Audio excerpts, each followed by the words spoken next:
You said that the president had laid out a clear and comprehensive strategy for dealing with this. Is it not at all distressing to the administration that this clear and comprehensive strategy thus far has seen ISIL make gains rather than driving than retreat? Well, in fact, I would disagree with that, Matt. Okay. There have been certainly gains made by the Iraqi Security Forces in Iraq. I can go through some of those for you if that would be useful.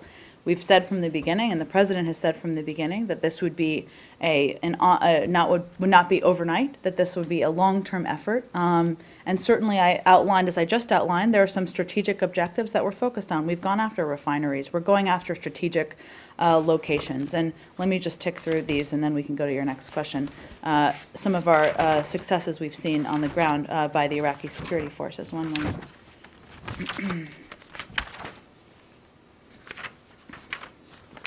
Sorry.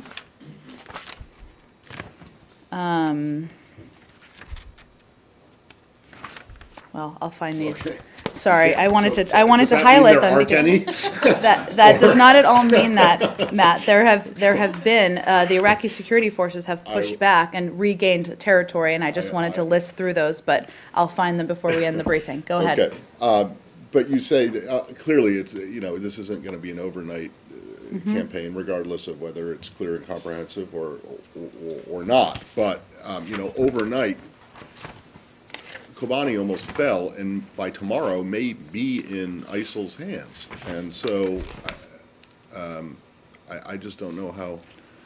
Is there not any concern at all that you're not doing that the clear and comprehensive strategy the president has laid down isn't working yet, or? Well, Matt, I think the reason why I outlined our objectives here and what our the deliberate and focused campaign is to outline and highlight the fact that it's been focused militarily on command and control structures, destroying ISIL's critical infrastructure, and attacking sources of ISIL's fuel and financing.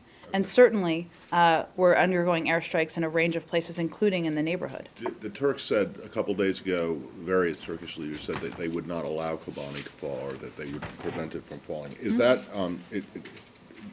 is this a strategic goal of the United States in this situation to keep Kobani out of ISIL's hands?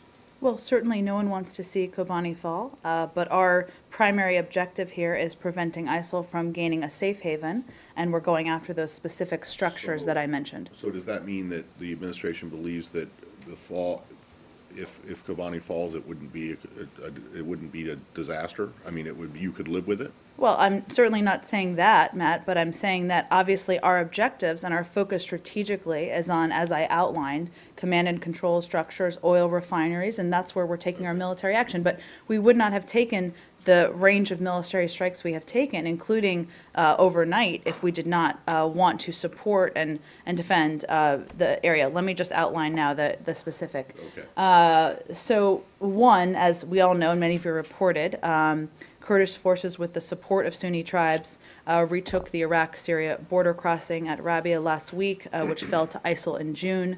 This is, of course, an encouraging development, as it will make it harder for ISIL to operate across the border.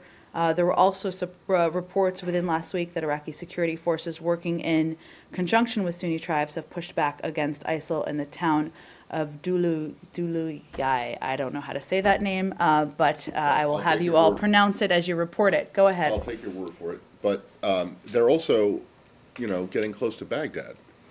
Well, Matt, nothing is new about their focus on Baghdad, about their desire to go after Baghdad. And we've seen certainly they have been adjusting their tactics, as has the United States. But we also have been strengthening the resolve of the Iraqi security forces. They have taken additional actions to defend not only that area, but others, as I just outlined.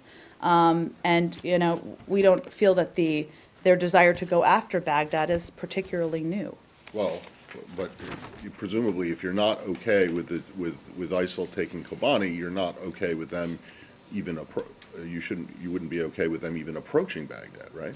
Well, Matt, I think it's clear that we've taken a range of actions in Iraq to push back on and go after. The administration won't let Baghdad fall or be infiltrated. I think we've been clear, we're gonna do everything And then just possible one to defend. last one, and I realize this is Sorry, probably. excuse me, on this one, why don't you say the same thing on Kobani? I think I just outlined our tactics and our focus, and I'll leave it at that. But it doesn't actually, your tactics are, it doesn't actually say that maintaining control of Kobani is a strategic objective at the moment in this ongoing campaign.